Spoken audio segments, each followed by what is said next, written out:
तो martial master के पिछले एपिसोड में हमने देखा था कि जी फैमिली का ग्रेट एल्डर अपने फैमिली के सभी डिसाइपल्स के साथ क्विंचैन को लेकर जी फैमिली के एंस्ट्रल ग्राउंड में आता है।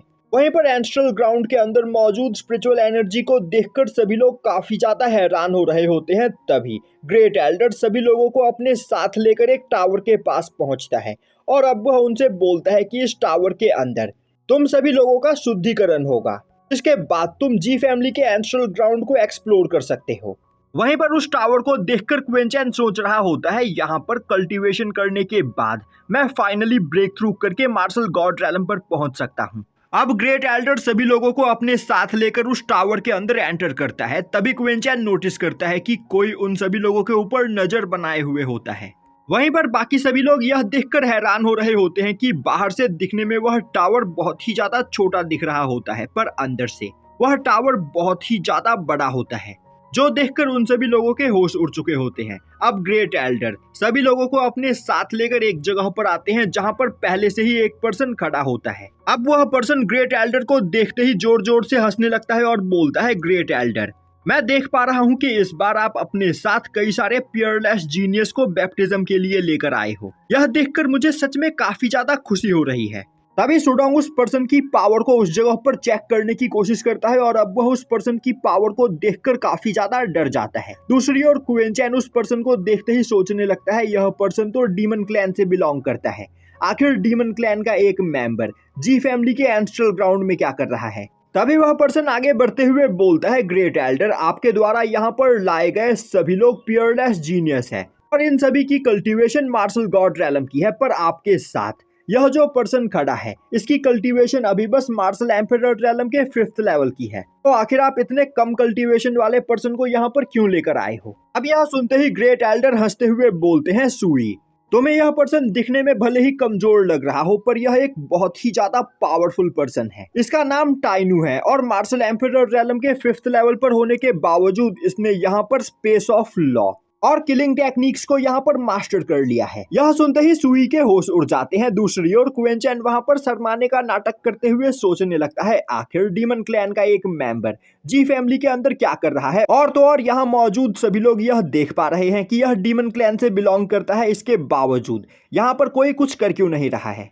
कहीं जी फैमिली के लोग यहाँ पर डीमन क्लैन के साथ मिलकर काम तो नहीं कर रहे हैं। पिछले 300 सालों में इस जगह पर काफी कुछ बदल गया है, तो मुझे यहाँ पर सब कुछ डिटेल में इन्वेस्टिगेट करना होगा। तभी सुई हंसते हुए बोलता है, ग्रेट एल्डर, अगर आप इस पर्सन की इतनी ज्यादा तारीफ कर रहे हो तो इस पर्सन में जरूर कोई ना कोई खास बात होगी।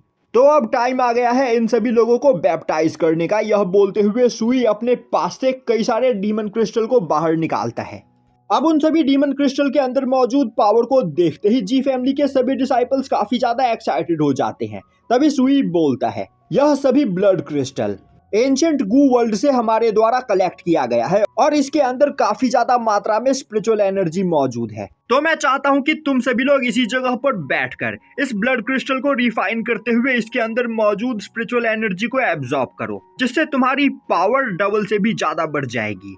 तब तक मैं तुम्हारे शुद्धिकरण की दूसरी तैयारियां करता हूँ। यह सुनते ही जी फैमिली के सभी डिसाइपल्स काफी ज्यादा खुश हो जाते हैं।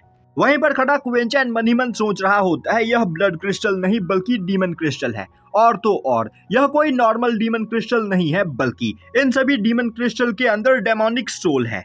और अब मुझे यहाँ पर सब कुछ समझ में आ रहा है। जी फैमिली के लोग पियरलेस जीनियस को अपने साथ लेकर इस जगह पर आते हैं और उन्हें यह डीमन क्रिस्टल रिफाइन करने के लिए देते हैं, जिस दौरान इन डीमन क्रिस्टल के अंदर मौजूद डेमोनिक सोल कल्टीवेटर की बॉडी के ऊपर टेक ओवर कर लेता है। और फिर डीमन क्लैन के ब्लड लाइन लॉ का यूज करते हुए जी फैमिली के लोग उन सभी कल्टीवेटर्स को कंट्रोल करते हैं।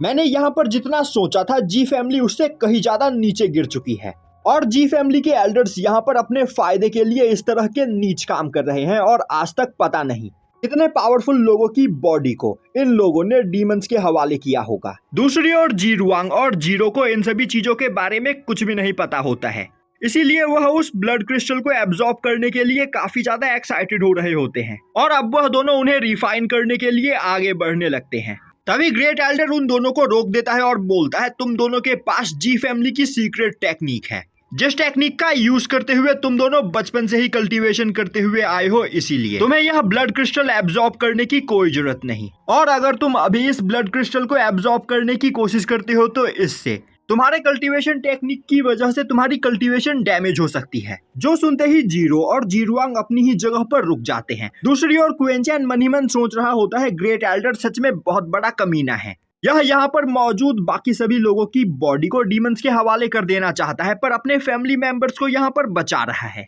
तभी सुई जीरो और जीरुआंग को छोड़कर वहां पर मौजूद बाकी सभी लोगों को वह ब्लड क्रिस्टल रिफाइन करने के लिए देता है और अब वह ग्रेट एल्डर के साथ वहां से जाने लगता है। तभी क्वेंचैन ग्रेट एल्डर को रोकते हुए बोलता है, ग्रेट एल्डर आखिर मुझे रोयू से मिलने का मौका कब मिलेगा? क्या रोयू भी इसी जगह पर मौजूद है? यह सुनते ही ग्रेट एल्डर वहां पर इरिटेट हो जाता है और अब वह बोलता है, तुम्हें रोयू से मिलने का मौका जरूर मिलेगा, पहले तुम इस ब्लड क्रिस्टल को यहाँ पर रिफाइन करो। वहीं पर वह मनी मन सोच रहा होता है, जैसे ही यह बेवकूफ इस ब्लड क्रिस्टल को रिफाइन करेगा, ब्लड क्रिस्टल के अंदर मौजूद डीमन सोल इसकी बॉडी के ऊपर टेक ओवर कर लेगा, जिसके बाद मुझे यहाँ पर परेशान होने की कोई जरूरत नहीं, क्योंकि न चाहते हुए भी इसे मेरे सभी ऑर्डर्स को फॉलो करना होगा।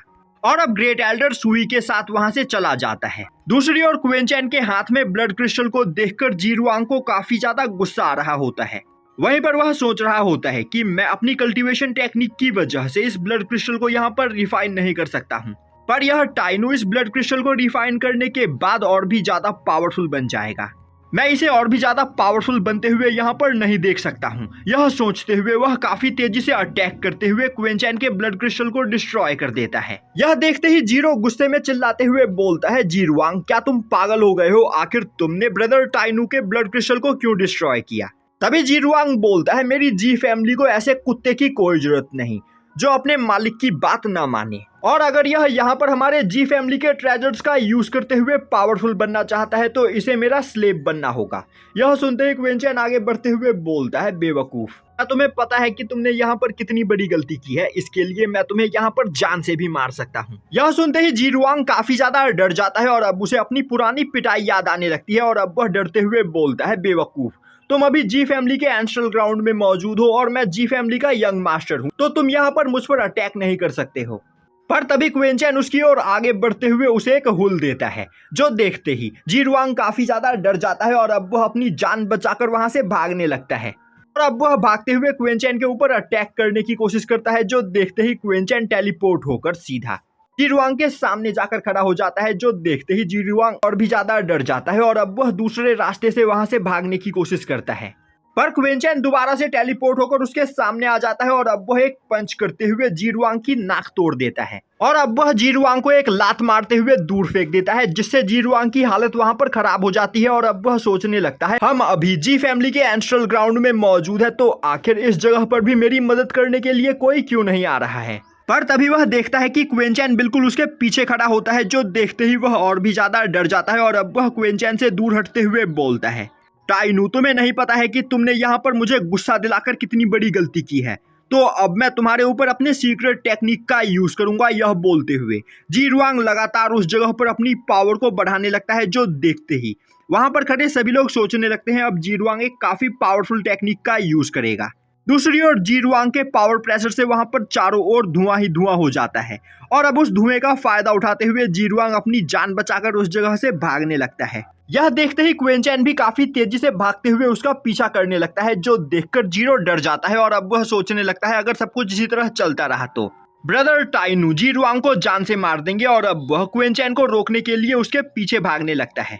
दूसरी ओर जीरुआंग अपनी जान बचाकर पूरे टावर के अंदर इधर उधर भाग रहा होता है, वहीं पर क्वेंचैन लगातार उसका पीछा कर रहा होता है और क्वेंचैन को रोकने के लिए जीरो उसके पीछे भाग रहा होता है। वहीं पर भागते भागते क्वेंचैन सोच रहा होता है, मुझे जल्द से जल्द इस जगह पर रोयू को लोकेट करना होगा और मैं यहाँ पर जल्द से जल्द रोयू के पास जाना चाहता हूँ, पर जब से हम इस टावर के अंदर आए हैं तभी से कोई मेरे ऊपर नजर बनाए हुए हैं, तो पहले मुझे उस पर्सन से अपना पीछा छुड़ाना होगा। यह सोचते हुए वह अपने स्वॉर्ड को बाहर निकालते हुए उससे अटैक करके जीरुआंग को टावर से बाहर फेंक देता है और अब जीरुआंग टावर की दीवार को तोड़ते हुए सीधा टावर से नीचे जाकर गिरता है। तभी क्वेंचैन नोटिस करता है कि उस टावर के चारों ओर डीमन क्लैन का एक सीलिंग फॉर्मेशन बना हुआ होता है और यहीं पर यह एपिसोड खत्म हो जाता है।